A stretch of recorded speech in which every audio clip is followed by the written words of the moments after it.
नमस्कार, मैं हूं आदित्य और डीएनए एडिटर्स टेबल में आपका स्वागत है और मेरे साथ हैं तनवीर आजम जी। आज हम बात करने जा रहे हैं झारखंड की जो राजनीतिक स्थिति है उसको लेकर। झारखंड में आपको पता है कि झारखंड मुक्ति मोर्चा के एक बहुत ही बड़े नेता चंपई सोरेन ने पार्टी बदल ली है और वो भारतीय जनता पार्टी में शामिल हो गए हैं। उनके भारतीय जनता पार्टी में शामिल होने के बाद बहुत तरह की अलग अलग बातें कही जा रही हैं। कुछ लोगों का कहना है कि हो सकता है कि भारतीय जनता पार्टी को इसका फ़ायदा हो, खासकर संथाल का जो इलाका है उसमें उनकी अच्छी पैठ है। वहीं कुछ लोगों का कहना है कि उनके आने से पार्टी को नुकसान भी हो सकता है। नुकसान जो है इसलिए लोग कह रहे हैं क्योंकि पार्टी के अंदर पहले से ही संथाली बहुत सारे नेता हैं या फिर दूसरे आदिवासी नेता हैं, तो कहीं ना कहीं उनके जगह पे उन्हें पार्टी में एक स्थान दिया जाएगा। तो सर क्या है, मतलब ये जो पूरा घटनाक्रम है उनका, चंपई सोरेन का जो पार्टी में भारतीय जनता पार्टी में शामिल होने की जो एक पृष्ठभूमि है, इसको लेकर क्या कहेंगे? क्या उसका एक देखिए, चंपई सोरेन या टाइगर सोरेन जैसे जी। वो पॉपुलर हैं, जिस नाम से वो झारखंड में नो डाउट, मतलब जेएमएम के सेकंड सबसे सीनियर लीडर। अगर आप शिबू सोरेन जो झारखंड मुक्ति मोर्चा के जो फाउंडर हैं, उनके बाद अगर आप देखें तो जो अभी मतलब जीवित हैं उनमें चंपई सेकंड सबसे सीनियर लीडर समझे जाते हैं और बहुत ही अच्छे लीडर हैं। ट्राइबल जो हैं उनमें उनकी बहुत अच्छी पकड़ है।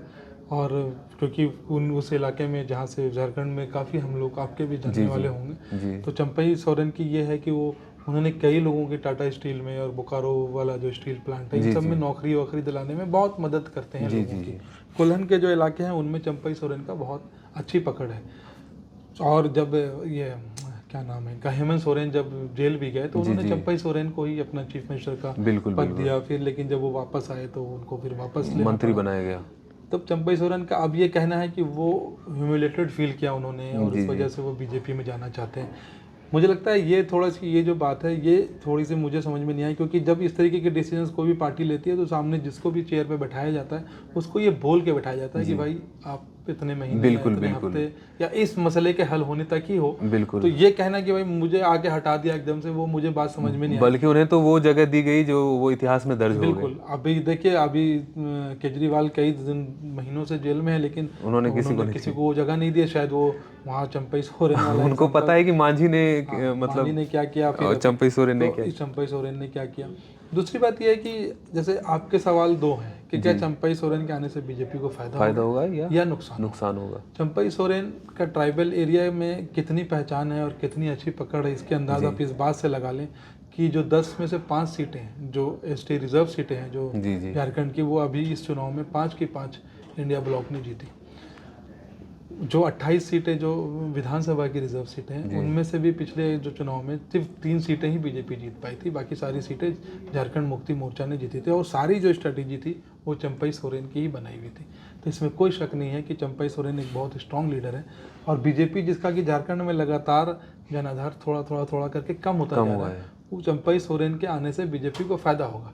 दूसरी बात, जो एक हेमंत सोरेन ने एक नैरेटिव बिल्ड कर रहे हैं, जो उनको जेल भेजा कि भाई हमें बीजेपी ने जेल भेजा, ट्राइबल का ये इंसल्ट है, ट्राइबल्स को ये लोग इज्जत नहीं देते, उसको भी काटने में ये काम आएगा कि भाई ऐसा नहीं है, देखिए हम चंपई सोरेन को लेके आए और हमने इनको इज्जत दी। ये तो हो गए जो फायदे बीजेपी को हो सकते हैं। ये एक दो धारी तलवार है बीजेपी के लिए, मैं बिल्कुल साफ कर देना चाहता हूँ यहाँ पे। नुकसान जो है बीजेपी का वो है, बीजेपी में ऑलरेडी 3 पुराने चीफ मिनिस्टर हैं, बाबूलाल मरंडी, अर्जुन मुंडा और मधु कोड़ा। ये 3 पुराने चीफ मिनिस्टर ऑलरेडी हैं और एक अब आ गए चौथे, क्लैश ऑफ टाइटन्स, 4 हो गए। अब उनके पास होगी प्रॉब्लम ऑफ प्लेंटी की कि भाई सब बड़े लीडर है ना, चीफ मिनिस्टर रह चुके हैं। दूसरी बात, ये बिल्कुल अभी सामने और एक दूसरे का ही अंदर पत्ता काटना स्टार्ट कर सकते हैं। बाबूलाल मारंडी नाराज चल रहे थे, बिल्कुल, और नाराज हैं। वो सामने आके भले बोल रहे हैं ऑल इज वेल, लेकिन वो नाराज है। वो अभी पार्टी अध्यक्ष भी है ना प्रदेश में। बिल्कुल है, और उनके नेतृत्व में ही अभी चुनाव लड़ा था बीजेपी ने झारखंड में। बाबूलाल मरांडी ने अपनी पार्टी को विलय किया है ना। जी बिल्कुल। बीजेपी में जब आए तो अपनी पार्टी को विलय कर दिया। तो अब 4 जब आपके पास बड़े लीडर होते हैं तो उन सबके ईगो को संभाल के रखना भी आसान नहीं है। दूसरी बात यह है कि हर कोई अपने अपने जो उनके जो सपोर्टर्स होते हैं उनके लिए टिकट मांगेंगे। बिल्कुल। अब भाई मधु कोड़ा अपने लिए लोगों के लिए मांगेंगे, चंपई अपने लोगों के लिए मांगेंगे। आप कितने लोगों को, रघुवर दास है ही पहले, रघुवर दास अब नहीं है, रघुवर दास अब उड़ीसा के गवर्नर हैं, तो वो एक्टिव पॉलिटिक्स में तो अब उनका उतना है नहीं, हाथ नहीं है। तो ये बीजेपी के लिए ये बहुत बड़ी बात है। दूसरी बात ये है कि ऑफ लेट हमने ये देखा है कि बीजेपी में जो दूसरे पार्टी के लोग आ रहे हैं वो बहुत अच्छा नहीं कर रहे हैं। शुरू में जब मोदी लहर थी तब उस वक्त तो जो भी आया हेमंत बिश्व शर्मा जैसे लोग आए, तो जो भी आया वो उसमें लहर में अपना बह के किनारे तक जाके लग गया। अब वो बात नहीं है, क्योंकि बीजेपी को, मुझे लगता है बीजेपी को मतलब एक वो था कि भाई चंपई भी आ जाएंगे तो हम और शायद मजबूत हो जाए, तो बस सिर्फ बीजेपी ने इसीलिए ये पूरा ये किया। अदरवाइज मेरे ख्याल से मुझे मेरे पर्सनल राय आप पूछें तो चंपई सोरेन का बीजेपी में आना बीजेपी के लिए कोई बहुत ज़्यादा फायदेमंद साबित नहीं होगा। उसमें मतलब मेरे ख्याल से बीजेपी को ये मैनेज करना कि भाई इनके जो 4 स्टॉलवर्ड्स हैं, इनके अलावा भी और भी लीडर हैं, ये तो मैं आपको 4 मुख्यमंत्रियों की वो बता रहा हूँ। और झारखंड कोई उत्तर प्रदेश जैसा बहुत बड़ा राज्य तो है नहीं, छोटा सा राज्य है, तो उसमें सीटों का बंटवारा, सबको खुश रखना। फिर जब जैसा ओपोजिशन कह ही रहा है कि अगर बीजेपी जीत गई अगला चुनाव तो मुख्यमंत्री का जो है वो लॉटरी से होगा, क्योंकि 4 मुख्यमंत्री हैं तो भाई या तो फिर 3-3 महीने वाले मुख्यमंत्री होंगे। तो ये अब देखिए ये सब जब हम जेएमएम में जाएगी, जब कैंपेनिंग में हेमंत सोरेन भी जाएंगे तो वो भी बोलेंगे जो पार्टी का नहीं हुआ वो बीजेपी का क्या होगा। बिल्कुल जो जेएमएम तो ट्राइबल्स की पार्टी है ना। और ये चंपई सोरेन के लिए भी ये काफी मुश्किल फैसला है, क्योंकि उनके लिए भी प्लस देखिए एक बात याद रखिए, चंपई सोरेन अपने राजनीतिक उसके आखिरी पड़ाव में है, जी उम्र हो चुकी है। इस उम्र में आगे आदमी के अंदर फाइट करने की कितनी वो रह जाती है, वो भी हमने देखा है कि बहुत लोग, एक एज होती है फाइट करने की, उसके बाद वो ज़्यादा फाइट नहीं कर पाते, वो एक कंफर्ट में जाते हैं, थक जाते हैं।